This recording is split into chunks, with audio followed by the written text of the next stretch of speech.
我終於嚟到伊娃蘇，嗰日我好難過，因為我始終都覺得企喺呢個瀑布下面嘅應該有兩個人。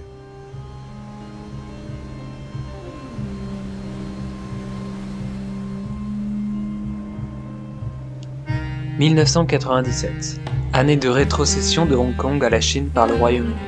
Wong Kar-wai a déjà réalisé 5 films et semble déjà éprouver une forte nostalgie à l'égard du Hong Kong libre, anomalie dans l'immense Chine. Il profite alors de ce moment qu'il ne veut pas vivre à Hong Kong pour réaliser un film en Argentine, l'autre côté de la planète. Projet qu'il avait déjà en tête, ce n'est qu'une occasion. Il tourne alors avec les seuls acteurs disponibles, Tony Leung et Leslie Cheung. Sur le ton de la blague, il dit d'abord à ses acteurs que puisqu'ils sont deux hommes, pour une histoire d'amour qu'il voulait porter en Argentine, ils peuvent jouer un couple gay. La blague se révélera plutôt sérieuse au moment du début du tournage qui commencera avec la première scène qu'on voit du film, les deux personnages font l'amour. Mais le film nous dit, dans le fond, que c'est quelque chose qui fait simplement partie de leur quotidien, comme faire les courses ou la vaisselle.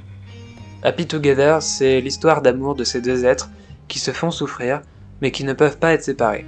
Et il faut toujours tout recommencer à zéro. Un jour, ils sont partis en Argentine pour être ensemble, et ils se seront retrouvés coincés, là-bas, sans argent, pour payer un billet retour. Le film raconte une histoire merveilleuse sur un amour maladif comme une drogue pour les personnages, très touchante et magnifiquement filmée, avec des images typiques de Wong Kar-wai. Le monde est vert, la lumière est rouge. La vie se déroule dans l'entre-deux de la lumière du jour et l'obscurité des intérieurs cloisonnés, ou des nuits festives d'un club de Buenos Aires. Et ces moments sont portés par la musique et la poésie du tango, qui est décrite comme une danse passionnée et sensuelle.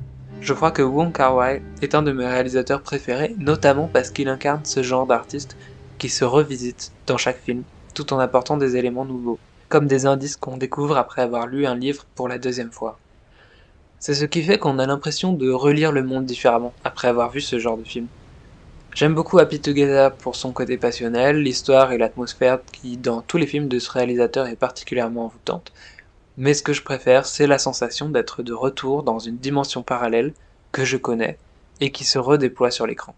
Et alors, je retrouve ce que j'y ai déjà vu sous un autre prisme.